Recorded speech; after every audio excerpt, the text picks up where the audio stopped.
Adam, What's up? I had to I had to how are move. you? I great spot and it was quiet. I'm traveling in a hotel, and next thing you know, as in any hotel, they decide to just blast the music in the hallway, and I'm like, this is not gonna work. So we're gonna move. Last hotel I stayed at and tried to work at, I was in the lobby. I had my headphones on. I wasn't paying a lot of attention. The next thing I know, it's like this big, heavy bass beat. And I look up. They set up a DJ in the lobby. I hadn't even noticed. I'm sitting there like, what in the hell is going on here? Yeah, if it was All anything right. other than like a live event, I wouldn't mind. But that loud music in the background would kill the vibe, man. Or maybe it would enhance the vibe. Who knows? Awesome. Well, obviously, this is going to be a super fun, casual conversation. Great to have a awesome friend on, as well as one of the people I most respect in the space. So we have Adam J, CRO from Falcon. Adam, you have an incredible career behind you with some of the hottest, fastest growing tech startups in your CV. Lots and lots of knowledge to drop on us today. So thanks for coming on. Thanks for having me, man. I'm excited. You said it best. We get to do podcasts, these events a lot of times with folks that, we don't know. They just asked us to do it, have a chance to do it with someone who I know, who I'm friends with, who I respect. It's totally different. So stoked to be here, man. Yeah, no, it was an awesome, pleasant surprise when I hopped on. I was like, "Oh shit, it's Adam! This is awesome." Uh, well, awesome. So we're gonna jump into it today. Our topic is do more deals by diving deeper during discovery. You have an absolute ton of experience in building, managing sales teams. So really excited to hear kind of what your insights are around all of this. Let's get it started with how do reps dive deeper into the discovery calls? What are they looking for? What are the key things within that? And hell, actually, let's back up a little bit further. In your opinion, what is the primary motivation or thing that a rep is trying to solve for in a discovery call? So great question. At the end of the day, everyone is trying to solve for something different. What you should be trying to solve for in a discovery call is, does your prospect have needs and pain that you can genuinely help them solve? That's That's simple. great. And then and how much do you typically standardize that with the team? So like, hey, here's the checklist of things that you need to be able to go and say I got intel on this versus the reps know it well enough and that you can just sort of say, okay, yeah, they're gonna know whether this is qualified or not. No, unfortunately, that approach doesn't work. I've tried it. Um, but you have to be careful, right? Like I have very strong opinions on scripting, which we could talk about. But I think you have to standardize what you're looking for, the information that you need to get to really determine at the end of the day, is this a qualified opportunity, or is it not? And that comes in down to enablement and training the reps, and based on your particular business, what you're looking for that determines qualification. Don't give me any of that band bullshit. Like, don't try to put me through bands. Everyone has budget, everyone has authority, everyone has needs, and everyone has timeline when you're talking to someone, because no one wants to feel inferior, right? They took your demo, and I'm not going to tell you, oh, Jason, I don't know, I don't have budget, man. Like, all right, well, then why did you spend time with me? But you really do have to understand from your product perspective and the pains you're looking to solve, what specifically you need to know from your customer. So I don't want to call it a checklist, but it is a checklist, right? I need to uncover these, 3, 4, 5 objectives specific to my product to learn if this conversation is worth moving forward. Yep. No, I mean exactly the lessons I've learned the hard way myself. I think most of us go down that road. It's like, yeah, I don't want to micromanage this stuff. And I hate, sitting on a call. It's like clearly this person's operating off of a checklist or a script. But the other side of it, I mean, I've often told people if you want to get ready or prepared for being a parent, try rep wrangling. It's about the best Oh yeah, training I ever had for it. So it's yeah, that's go ahead. it's different. It is. It is. So that's sort of like the minimum threshold side of things, but obviously, like really true discoveries going deeper into it. What's your guidance on that side of things? How do you actually get down into the depths of what their needs are, what their use cases are, stuff like that, and go beyond just that minimum threshold of qualification? Yeah, so there's a few things, right? I think number one, when you walk into a discovery, if you haven't done your research and you're not prepared and you don't know who you're talking to, and at a surface level, what their problems are, you're setting yourself up for failure. I was on a disco call the other day and I was the customer. And it started with, so you're the CRO at Falcon, like you've been there, whatever, 4 months. Like, tell me a little bit about what you do. That is such a surface level bullshit question that like there's no spec. I'm allowed to curse on this, right? There's no Oh, absolutely. Have at specificity it. to what I'm trying to do. And like going through the questions, they were all so surface level that I didn't even understand the problem the vendor was trying to solve. So I think first and foremost, like do your research, like spend 5 minutes, go through my LinkedIn, look at what's important to me. What do I post about? What do I talk about? What is my company about? What do we do? And start to have an intelligent conversation. I despise, hey Jason, like great to see you. So here's what we're gonna do. I'm gonna pull up my agenda slide, right? The shitty agenda slide that says we're gonna start with introductions. We're gonna do a discovery. I might show you a little bit of the product, and then we're going to talk about next steps. Everyone's seen the slide. Don't use it. It sucks. No one wants to see it. Um, and then the next thing is let's skip the let's go around the table and do some introductions. Hi, my name's Adam. I'm the CRO of Falcon. Like, that, right? You booked the meeting with me. I know who you are. I think the first thing is you want to start by being relatable, by being personable, and also by putting yourself on equal footing with who you're meeting with. So my team sells to VPs of sales and CROs. And a common thing that AEs will do is they'll get on the meeting and they'll be like, Jason, thank you so much for your time. I'm really grateful that you took time out of your day to talk to me. You are immediately putting yourself in a position of inferiority at that point. I have now told you that you are so much more important than me and your time is so much more valuable than I. And don't get me wrong, your time is valuable, but to sell and to sell effectively, people want to buy from people they trust, people they have built a relationship with, and candidly, they're equals. So I always train my folks to start with, instead of like, thank you so much for your time. Hey, Jason, it's great to be spending some time with you today. I'm really excited to learn about ABC. I'm saying the same thing. I'm just phrasing it very, very differently, where I'm not making it appear as if I'm, a layer below you. Then I typically like to, have my reps get into just some point of reference, something interesting to start the conversation. So for me, it could be, hey Adam, like, you're the CR at Falcon. You've been there, about 4 months.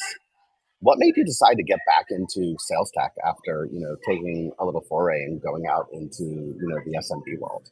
And what I'm trying to do is spark that conversation, right? I want them to tell me, well, this is what really excites me about, where I am or why I came here. Everything with the purpose of getting them to open up, getting them to share their insights. And then the next question is the most important one. And it's what's going to allow you to go deeper. And it's very simple. It's, Jason, you can be spending these 30 minutes doing anything, man. What made you decide spending 30 minutes talking to a crazy sales guy like me? Or some derivative thereof. Now, some people will give you, well, your BDR was really good. Their message was really compelling. So I just wanted to, take care of, I wanted to talk to you based on that. That is the worst answer. And I'll tell you why. It's good in the sense of, man, my BDR team is fucking killing it, right? Like their messages are so great that we're booking meetings.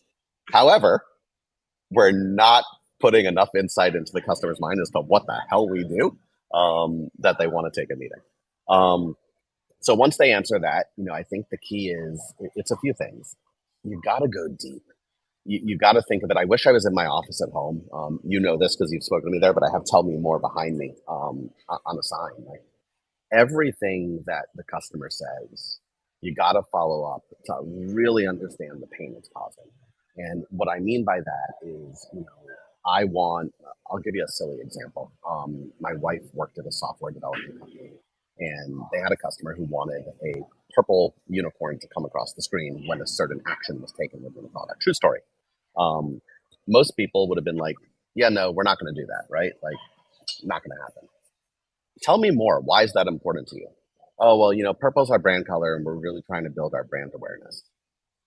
Awesome. So by having this purple unicorn come across, how is that going to help build your brand awareness in your mind? Because you're reaching out with your customers. And again, this is a super silly example, but by going 2, 3, 4 layers deep and trying to understand what it is your customer is trying to solve for, or what the pain is multiple layers deep, that's what's going to separate you than the typical discovery, which is, so Jason, you said that you are looking to buy a go-to-market intelligence platform because you're having pipeline problems.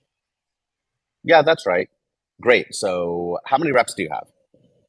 What the, how the fuck did that come in? So you're having pipeline problems. Talk to me a little bit about that. What does your pipeline look like? Who's bringing in the pipeline? Where are you hitting compared to where your board wants you to be? You're trying to paint this picture that allows you to go down so many different rabbit holes versus this surface level crap that's going to get you nowhere. You're going to understand what you could find by looking on Crunchbase, by looking on LinkedIn.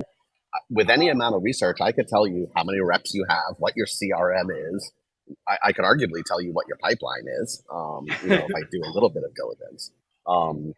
So you got to go 3, 4, 5 layers deep, but you can't make it the Spanish Inquisition. And I think that's where a lot of reps fuck up. I actually tell my customers, like when I do discoveries, and I do still do discoveries, I feel it's very important no matter what level you get to remain close to the field. I'll start it off by saying, like, Jason, man, like my goal today is to keep this super conversational. I don't want to keep you through the Spanish Inquisition. You didn't jump on a call to answer 30 minutes of questions and not see any product. What I really want to do is spend some time to understand you and your challenges, and see if there's a way that we can help that. And I find that people respect that when you're open and upfront about what your goals are. Um, in today's market specifically, if someone's going to give you 30 minutes of their time, generally speaking, they're not doing it just to like get some SDR to hit their quota. Like there's a genuine interest, right? Time is valuable. Efficiency is really, really important right now. It's on us as sellers to make sure that our buyers are getting as much value out of that 30-minute discovery as we are. Absolutely, could not agree more. It's funny that you talk about the 3, 4, 5 layers deep. Same thing I tell my business ethics class. I was like, if you're doing an argument, you're telling me something, and you've not asked that why question 3, 4, 5 times, that you're not going deep enough. I mean, and it's pretty universal. I mean, it's not just philosophy. It's not just discovery calls. I mean, it's across the board. If you're not going that far, that deep into it, you're not actually getting down to where the meat is and where the actual things that are driving the interest, the need, anything like that is coming from. So could not agree more with that. So, but it raises two corollary questions to it, both of them around enabling your reps to do that. So you've got one, like the training soft skill side of things, like how do you effectively go and do that during a call? And then there's the other, which is sort of the management side of things, because obviously I know a lot of reps and a lot of teams where it's like they're held to so many metrics, especially if it's around like activities and stuff like that, that it's like, okay, yeah, I get it, I want to do that, but yeah, where do I have time to go do my discovery or my research ahead of time before I hop on with them? And so interested to hear kind of your philosophy and ways that you tackle both sides of that. So activities are bullshit, and this is being recorded. So I do have 2 AE openings. Activities are bullshit. The only time I look at activities is if the outputs aren't equating. And it's not to come back and say, oh, Jason, you didn't make 75 calls today and send out 37 emails. It's to really understand how you're spending your time so that I could dig into why the outputs aren't measuring, i.e., oh, you only made 2 calls and sent 20 emails. Like, well, now I know why you're not booking meetings. Like, is there a fear of making calls? What's the issue?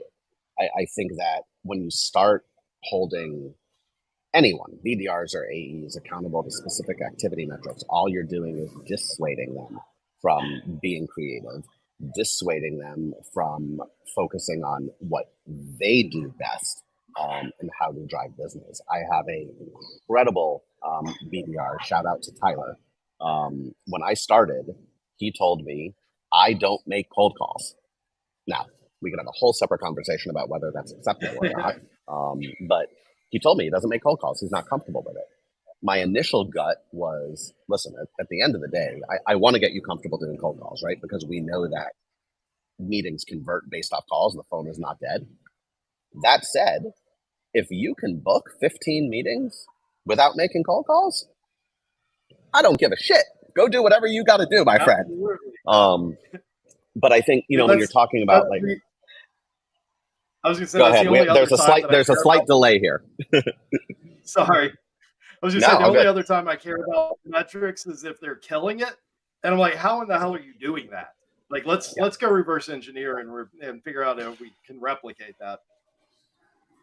Yeah, I think, you have to have time to do research, and you have to have time to do follow up, and you have to have time to, build that plan for every call. Every discovery is different. What I want to talk to every customers about is different. If I'm talking to a CRO, it's going to be a very different conversation than a director of sales. So I don't focus a ton on activity. Where I try to really spend my time and my team, other than like outputs, of course, is what behaviors are going to drive those outputs. How can I coach you and enable you to be better at your job, whether that's cold calling, whether that's emailing, whether that is a follow-up template that's going to allow you to do that. I'm a big believer in time blocking. I preach. I should practice what I preach because my calendar is nuts. But I think that, whether you're an AE or a BDR, it's really important that you're building in that time to prep before a call, and that you're building in that time to send a follow up after a call. There's nothing worse to me as a customer than having a great discovery call or a great demo, and I don't see follow up for 3 or 4 days. Like, what the hell? Time kills deals, my friends. Time kills deals. But activities are garbage, Jason. I mean, that's the short version of it. Is like, when you're looking at the balance, you have to enable your team to have the time to do these things. And by telling them that you have to make X number of calls is not the way to do it. I like to always say that I hire adults. And at the end of the day, these are the, outputs, the measurables that we need to get to. How you get there, entirely up to you. Let me coach you and guide you and help you with where the areas where you're weak so I can make you stronger. And hopefully you can coach me in the areas where you're strong so that I can make other people really strong. But I'm not going to tell you have to make X number of calls per day. Thank God. I tell people often the very first BDR team I ever built or managed, I started off trying to incentivize or hold them accountable to activity metrics like calls. Learn that lesson really fast. Like, be really careful what you incentivize reps to do. They will maximize for that thing. And so, like, I walked into the room one day and I heard them like get somebody on the phone, and it was, how quickly can I get off the phone? And I was like, wait, I was like, it took me 2 seconds to connect the dots. I was like, yep, that's my fault. Like, I should not have done that. All right, we're gonna absolutely roll that back as far as a metric or something we're trying to hold them to. So yeah, absolutely, be really careful on that front. I mean, think about it. Like, if we go to BDRs, how many BDR teams used to compensate based on meetings booked? Respectfully, and I mean no disrespect to any BDRs that are listening, but my 11-year-old kid could go book a meeting if I put him on the phone, because there's no qualification, right? Doesn't matter who you book with, doesn't matter if it's qualified, doesn't matter how you incentivize it. Zachary could go out there and get someone to take a meeting with me. It is the wrong behavior to incentivize. To your point, Absolutely, absolutely. we So what do you incentivize? What is your metric that you build their variable off of? Great question. So my BDRs there's two forms of compensation, and that's because we are early stage Series A. Compensation number one, which is the lower part of the variable, is on meetings held. And that is qualified meetings held, and qualified in the sense that they are our ICP. So if you book my wife, who's not ICP, and she shows up to a meeting, you are not getting paid. If you book someone in the ICP and they show up, that is portion number one. And then portion number two is sales accepted opportunity. So meeting converts into actual pipeline, which for us is defined as after the initial discovery and what I'll call very brief demo. The decision maker agrees to attend a in-depth demo and has accepted that calendar invite. That is our sales accepted opportunity. So that's how we pay. The meetings held is my way of not stifling the BDR team right now because we are early and who they're booking with. I would rather go a little bit down on our ICP and allow them to book with folks who might not necessarily have power, but could be really good influencers, or really good champions. I'm happy to take those meetings, and they will get paid on having that meeting held. But again, for it to convert to where the real dollars are, we need that calendar invite accepted with the decision maker. So there's two variables. As we scale, I would envision the meetings held going away and focusing just on sales accepted opportunities. Now, this is a whole debate in and of itself, right? Because you'll have people who say that the BDR has no control over whether that opportunity is sales accepted or not, which would be a totally different podcast than this one. Absolutely a debate I've had more times than I can count. Cool. So what do sales leaders, what do sales teams get wrong whenever they're trying to train their salespeople relative to these things? Oh, I think number one, you have so many sales leaders that will tell you you got to get that discovery call, plow through it, and the only goal, like just get through the discovery and get that demo booked. And it's bullshit. All you're doing is inflating pipeline. You are you're having your reps waste time on demos without having uncovered any needs or any pain whatsoever. Number two, I think, and we talked about it, right? It's incentivizing on metrics that just don't matter, and incentivizing on activities. So you are forcing people into behaviors that ultimately are not going to grow your business in any meaningful way whatsoever. Number three, I think when you're looking at how to train reps on discovery, it's making it all about them and you and your company versus about your customer. When you get on a discovery call and your sole goal is to get that customer converted over to demo or whatever stage it is,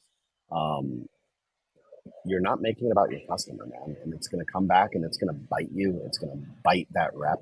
And you're, again, inflating pipeline that doesn't exist. And then lastly, it's thinking that discovery ends at the discovery call. And I have this conversation, with everything from, and I see the smile, from reps to BDRs to CEOs and everything in between. If you're doing it right, discovery never ends because there is so much shit that could change from today to the next time I get on the phone with you. And if that first question you ask isn't, hey, like, what's changed since we last spoke? You're missing a huge opportunity because I guarantee you something has changed. Someone got hired, someone got fired, there's new budget, there's no budget, pipeline got changed, whatever it happens to be. And I don't think enough leaders coach their team on how to do ongoing discovery versus initial discovery because they're very, very, very different things. Could not agree more. And it raises another conversation I had earlier this week, which was, okay, if you're nailing discovery on the sales side of things, like, hey, we've got all of this incredible information on them and all of this stuff. One of my biggest pet peeves and worst things that I go through is like, all right, I went through all of that. I've given you incredible information, background, discovery, problems I'm trying to solve for, pain points, all that stuff. And then I get handed off to the CS team and I get to go through it all over again. What are some of your keys to coordinating between departments when it comes to this stuff? Because holy hell, is it rare that I find somebody that's got that stuff nailed down. Yeah, I think it's a great question, right? There is nothing worse than having a disco call with a BDR to get on the phone with the AE, to have a disco call with the AE all over again. First and foremost, data out, out is only as good as data in, right? As much as everyone hates to do it, you got to put shit in your CRM. And you've got to train your BDRs and AEs and arguably CS to do that from day number one. Number two, there is so much good call intelligence technology out there, regardless of what you're using, Gong, Chorus, Avoma, Pickle, pick your poison. If you have not optimized that to pull out your key phrases, your pain, your needs, and get that information into your CRM for the AE who's taking that next call, you are doing yourself a huge disservice. You should never, ever, ever get on a call and have to ask a customer the same question twice. Now, don't misunderstand me. It's you can say, "Hey, Jason, like I was reviewing the call that you had with Tyler earlier in the week, and I really loved the part where you were talking about how you're trying to grow your team more effectively and ramp them up, faster this year. I'd like to double click on that for a moment with ABC. Like, you could certainly go deeper, and that's great. But to get on that call and be like, so tell me about what are you trying to do with your team this year? What are your I'd be annoyed as shit as a customer because I've already done this before. So making sure that that call intelligence information is there and that everything's documented. And then if there's the bandwidth to do this, and most orgs there is, but some orgs there aren't, the BDR and the AE should be speaking before that call. Even though that you have the call, you have the recording, you have the information in Salesforce. In an ideal world, the BDR is on that call and is teeing it up. I understand a lot of orgs don't have the ability to do that, but at least have a conversation and understand, what's going on. Look at any emails that have taken place before. The simple one-word answer to this, Jason, and the long diatribe I just went on for 3 minutes. Proper prep. It's prep. Do your research. Don't go into a call blind. Look at the CRM, talk to the BDR, listen to the call. Don't book yourself back to back and just go call to call to call where you don't have time to prep. I've made that mistake. Yeah, and it's part of the beauty of the comp model that you discussed, which is now you've incentivized the BDR to make sure they're doing a little bit more time and attention in that handoff.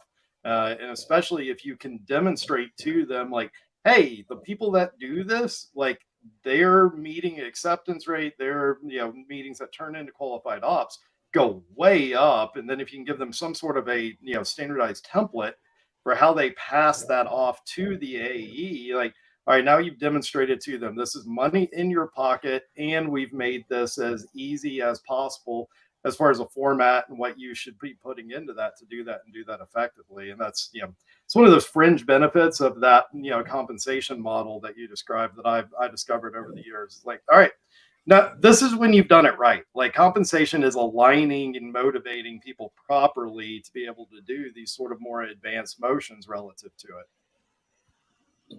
Yeah, it's listen, people are going to do what makes them the most money. At the end of the day, no matter where you are, what it is, you have to incentivize the right behaviors, and it's two ways, right? It's the same with the AEs. I think where I see a lot of disconnect is when the BDRs and the AEs are not in sync, because then what you're going to get is, this meeting you put on my calendar sucks. It's not qualified. You're wasting my time. The BDR is then going to turn, going to turn around and be like, "What are you talking about? This is a great meeting, super qualified." And you have this pissing contest. And the closer you can build that BDR and AE alignment, the better. While I certainly, from a broader org level, have what I think makes a great discovery call. The BDRs and the best discovery calls I've seen are the ones where it's like, Jason, as an AE, like, before you get on a call with a customer, what's really important to you that I find out? Where do you want me? Where do you want me to dig? And then if it's the AEs who are, doing the discovery, that's a whole different conversation, right? Now you're building your discovery around your sales process and how, you want to drive that business forward. I would love to get to a stage where BDRs are doing true deep discovery. We're not there yet. For us, our AEs are doing discovery. So it's really important that when they get the handoff from the BDR, what prompted this person to accept the meeting anyway, and give me an idea of where to start, so that I'm not getting on the call with no clue as to why Jason decided to talk to me today. Absolutely. All right, so I'm going to throw one out there. This is a topic of debate at every single organization I've built or managed a BDR team. Uh, do Mm. you pair BDRs with AEs? Do you round robin it or some other format with it? This is a debate that never fucking ends for me. I love it. Let's get into the hot topic stuff. My views on this have changed over the years dramatically. My standpoint now, and for about the past year, is you do not pair them; you round robin them. And then I'm assuming your next question is going to be why? Tell me more. Let's do some discovery, Let's right? go deeper. I love it. So I've worked in orgs where it has been this true 1-to-1 ratio. And what you get there is inevitably you have a killer BDR, who is only funneling to one AE that they are paired with. And your other AEs are bitching at you that, well, my BDR sucks. If I just had Jason, I would have a shit ton more opportunities. And it creates a unfair stacked environment that is affecting pipeline, it's affecting sales accepted opportunity, it's affecting everything. What I found is, for not only fairness, but from a coaching, training, and having more accurate numbers across the board standpoint, not pairing and doing a true round robin, for me, allows me to run my business better. It allows me to better coach both BDRs and AEs, because you're getting to experience a little bit of working with everyone and working styles, to give you a broader picture of how people are doing things, and what's working and what's not. Exactly been my lessons and experience around it. And the one above and all else that really drives me to not do that pairing is if I'm trying to rapidly grow teams. Like, holy shit, if you're having to try and manage pairings as you're trying to add both BDRs and AEs, like, that is hard enough to begin with. Like, don't put yourself in that position. Like, that's just a whole nother layer of complexity. That, and what if, as good as your BDR might be, or as bad as your BDR might be, you have a one-on-one pairing, someone quits, someone gets promoted. You now have an AE who's at a tremendous disadvantage. Maybe they were only good because Jason was their BDR. Maybe they weren't. Maybe but they built that relationship with you, and now their numbers are so great. And now Adam comes in as this new BDR, who, by the way, is better than Jason, but that's neither here nor there. But it's going to take me time. Oh, It's going that's to a take me low time to bar. ramp. It's going to take me time to ramp up, though, right? So the AE is totally disadvantaged. Where if it's round robin, all is fair, and you're not putting someone at that competitive disadvantage. However, Yeah, and I it's mean, funny. Most leaders I speak to today still do a 1-to-1 pairing. yeah, it's honestly, the older school the leader is, the more I seem to engage in that debate where they're just dead set on a one to Mm. one pairing. And for me, it's always worthwhile to try and remind myself, like, like I mentioned earlier, rep wrangling can be exhausting, and it's like you're constantly doing, like, fights over fairness and, like, hey, they stole this from me, like, all kinds of stuff. But at the end of the day, like, it's always good for me to remind myself, like, this is their livelihood. And for a lot of these reps, like, that's a significant portion, if not the majority of their take home is coming from the variable side of their comp. And if you're monkeying around with stuff like this, where you've got variability in who they're paired with, or somebody leaves, or you're ramping somebody new, like, they can have a significant impact over a short-term period of time, or even a longer period of time for them, as far as what they're bringing home at the end of the day. And that's important. I mean, like, this is literally somebody's livelihood, their ability to be able to pay bills and provide for their families and stuff like that. And so I think it warrants considerations above and beyond just like, hey, this maximizes revenue, even though I think it doesn't actually maximize revenue either. But even if you've got an argument for that, like, you still need to pay attention to the other side of it as well. 100%. Couldn't agree more. Cool. So I'm snickering to ask this question, but Oh boy. how do you identify and build sales leaders out of your sales team, or do you do that? Whew. Um, so I do. It is what I'm most passionate about more than anything else. Is building leaders, the next generation of leaders, um, and ideally that always happens internally. I think the way that most people identify it is wildly fucking wrong. Um, and I say that being the one that was promoted from that. So we'll go into story time a little bit here. I was very fortunate to be the number one rep when I was a rep for a long time. And that was the criteria to become a manager, right? Like if you're the best rep, and shit, go train people. Like you're doing it, you might as well make everyone else great at it. And that is not what makes someone a good leader at all. So I applied for this role, district manager role. I was selling medical devices, and I didn't get it. And I was mind fucked. Like, how can I not get this role? I'm literally like the number one rep for like 3 years in a row, dude. Like, how are you not promoting me? This makes no sense. Um, didn't get it. Whatever. No one spoke to me about it. I went in my corner and pouted and had a shitty attitude. I was in my 20s and like, fuck the world. They don't know what they're talking about. And lo and behold, 6 months later, the role comes up again. And I apply, and guess what happens? I don't get the job. And now my mind is really screwed, right? Like, how the hell did I not get this 2 times in a row? P.S. I was still the number one rep for anyone keeping track here. So I was in San Diego. I'll never forget with our VP of sales, Whitney Parachak, one of the best sales leaders I've ever worked with in my life. She sits me down in the courtyard of this beautiful Marriott hotel. This is like when we did big giant national sales meetings, and we had like Maroon 5 come and play a private concert for us, like shit that you just can't do anymore. Everyone got a PlayStation in their room at the end of the night. It was the good old days. It's fun to think about that stuff. But Whitney sits down. She's like, "Do you want to know why you didn't get the role?" And I'm like, "Yeah, of course." She's like, "Are you sure? Because this is going to be some pretty rough feedback." "Yeah, absolutely." She's like, "Because you're an asshole." Like, excuse me? Like, what? I'm the nicest guy in the world. What are you talking about? She goes, "You are absolutely the best rep, but you are doing nothing that a good leader does. You don't share your best practices. You don't step up to take on more and learn.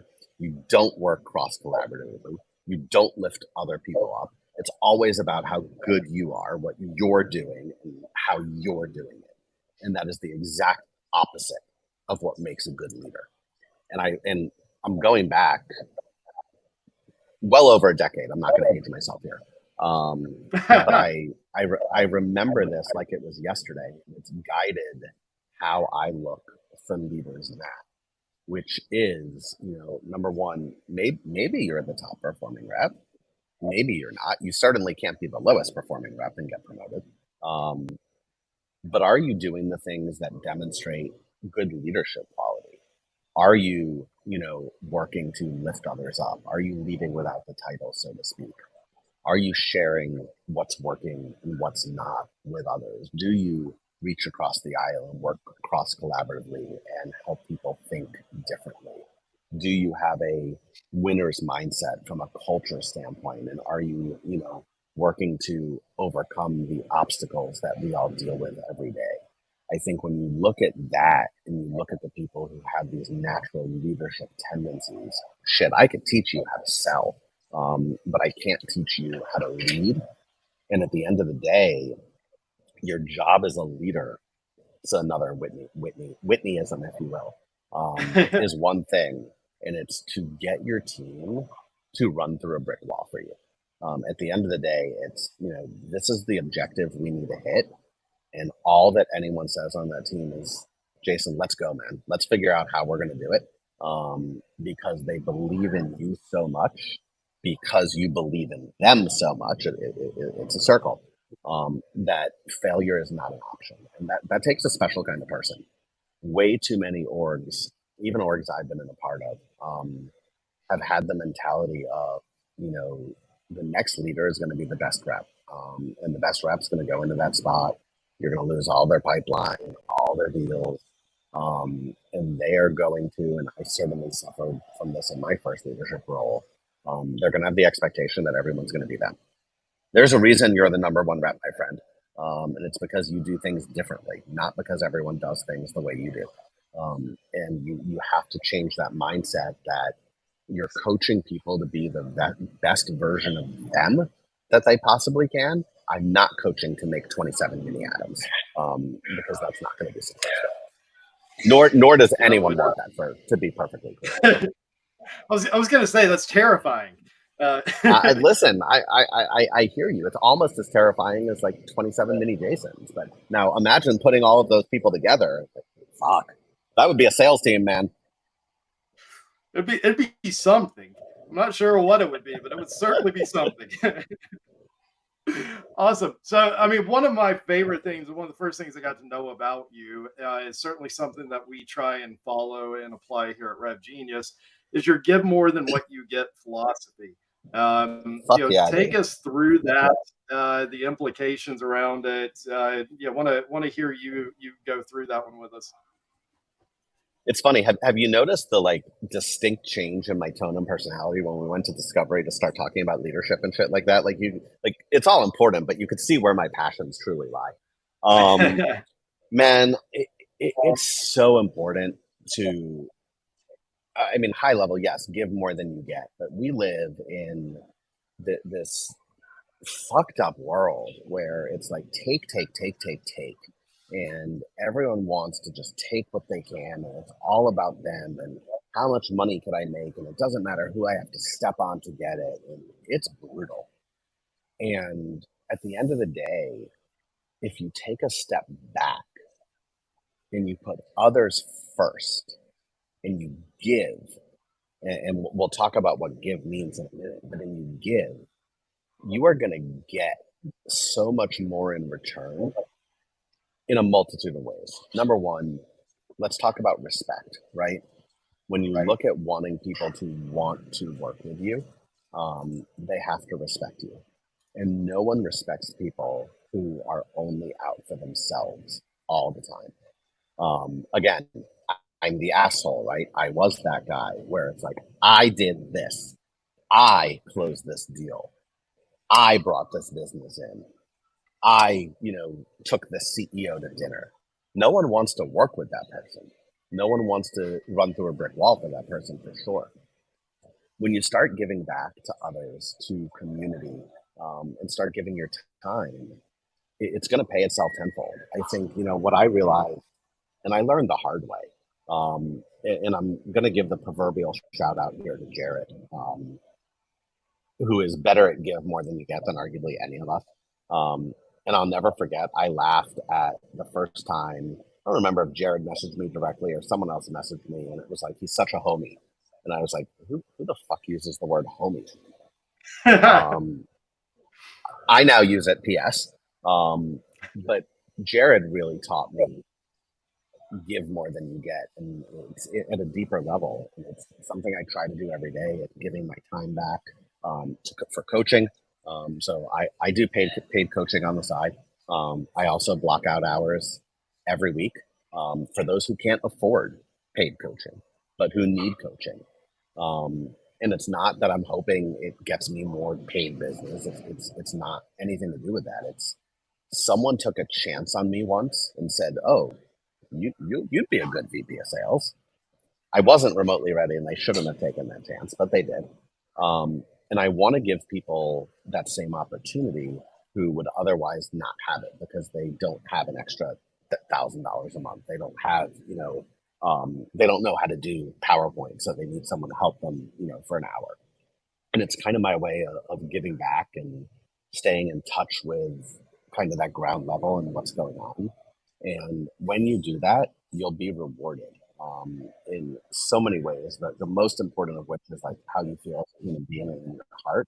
But I've had people who have reached out to me and wanted to work with me, and I'm going to say for me, but I hate that term, but work with me because they've heard and seen my philosophy on helping others and lifting others up, and spending time doing things that I get no compensation for.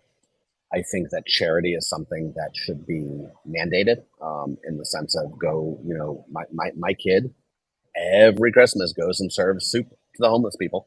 And he bitches about it every Christmas.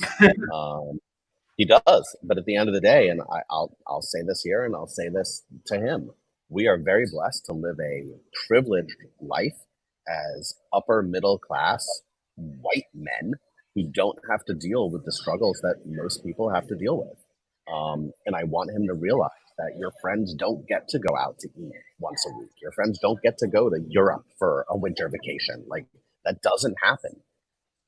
It could all, for you, for me, for anyone, um, everything we have could be taken away in a second. There are hundreds of thousands of people that were just laid off, who can't do the things that I'm fortunate enough to be able to do. And I'm obviously going to the extreme with, the homeless folks in the soup kitchens, but giving back to those folks and spending your time helping them craft their resume, network, get a job. That's what life is about. It's not about how many zeros can I add to my paycheck? Where could I go on vacation? And it's about never forgetting where you came from, because it can all be taken away in an instant. We all work in sales. The economy is what it is. I have fear every day, that it could, I don't, but that it could all end tomorrow. And what I want to be remembered for is being a good human being, and giving back to people. And I think that if everyone were to do that, and make it more about giving than taking, the world would be a much better place. So rant over. No, that's fantastic. As we as one of our many slogans in AA, if you do the next right thing, the rest will follow.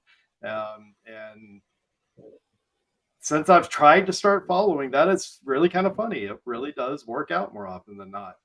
Of course, what we're describing is. Go ahead. It's true though, like what you just said. And both my parents are recovering addicts. One's recovering, one's still an addict. But I think what you said holds true, and I wasn't always this way. Like, I've been very open, and I found that the quality of my mental life, like, let's forget money, let's forget anything else, the quality of my mental life and my mental health is so much better with this mindset than it's all about me mindset. And I would encourage everyone, if for nothing else, try it for 30 days for your own mental health. Go do something for someone else with no expectation whatsoever, other than, dude, I just want to fucking help you. I will spend an hour of my time with you, whatever you need, with no expectation of, I just want to help you. You will feel so good afterwards. Like, words cannot even describe it. Absolutely. So what we're describing here is obviously pretty radically different than I think what's been the primary way of doing stuff in our space for a while now. Obviously we've got the layoffs, a lot of the stuff that used to work to some degree or another now just flat out doesn't work. So we've got a shifting landscape within all of this.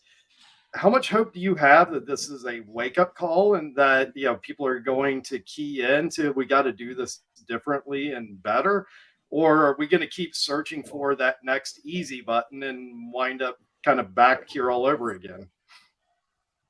It's a great question, and one that I've thought about a lot. I think that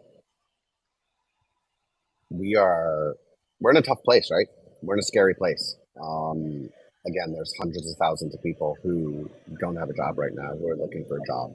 And while overall over the past decade, companies have grown, the numbers are up, the fact is, tech overextended itself. It became this grow at all costs mentality.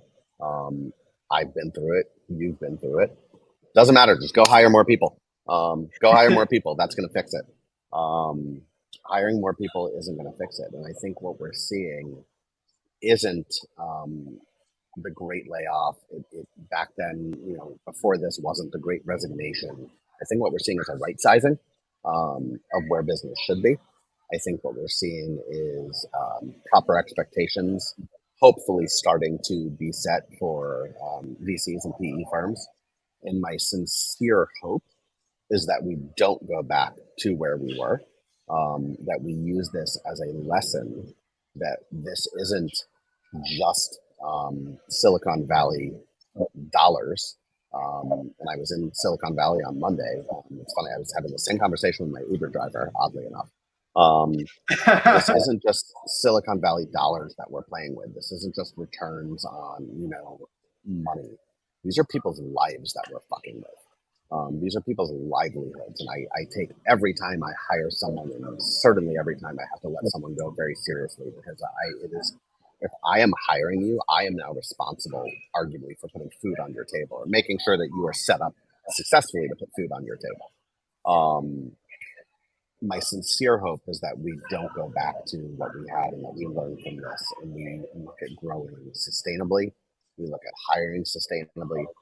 We look at making the right decisions that are going to allow businesses and people to be successful and grow.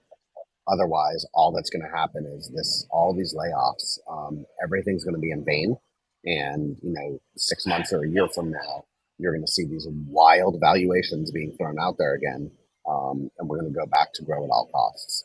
And having been in that situation where I was hired in a role, doesn't matter where, was told, the goal is to 3x revenue in the next year.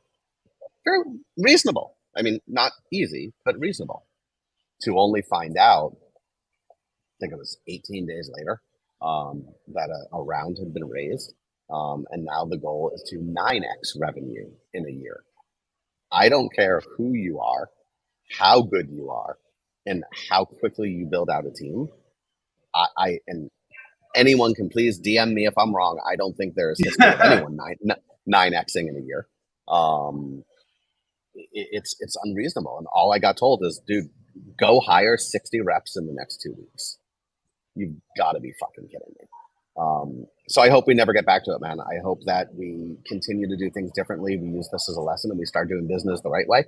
Those who have always done business the right way, and we're all in that same circle. We all know each other. Will continue to thrive. And I hope that those who have set up the business the wrong way learn from this and start to realize that there is another way. And it's responsible. It's safe.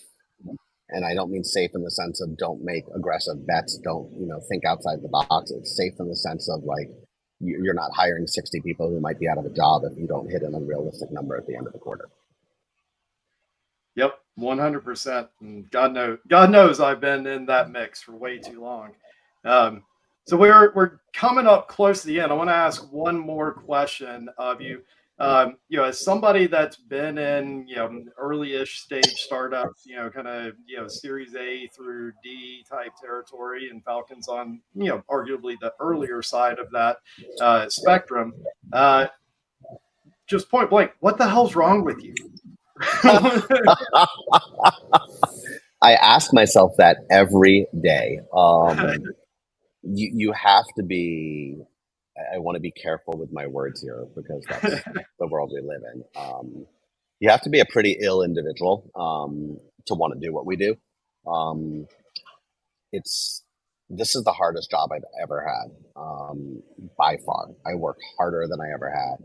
I'm more stressed than I've ever been. People who know me see it, but it's so much fun. For me, what's wrong with me is I love to build. I want to leave a legacy, so to speak, and I want to be able to look back and be like, man, this was nothing. I built an amazing team, and we built something incredible. And it all stems. Salesforce used to be my dream company that I wanted to work for. Don't know what I was thinking, but I got an offer for love Salesforce, but the story will make sense. Got an offer for an RVP role at Salesforce. Was having a conversation after I got the offer letter with the SVP of sales. He's like, I want to tell you something. You're inheriting a great region. If you move the needle quarter of a percentage point this year, you're going to go to President's Club. Excuse me? I must have misheard you. No, if you move the needle a quarter of a percentage point, you're going to go to President's Club. And like, I picked my jaw up off the floor. Like a quarter of a percentage point, like what the fuck is the impact of that? I want to have big impact at scale.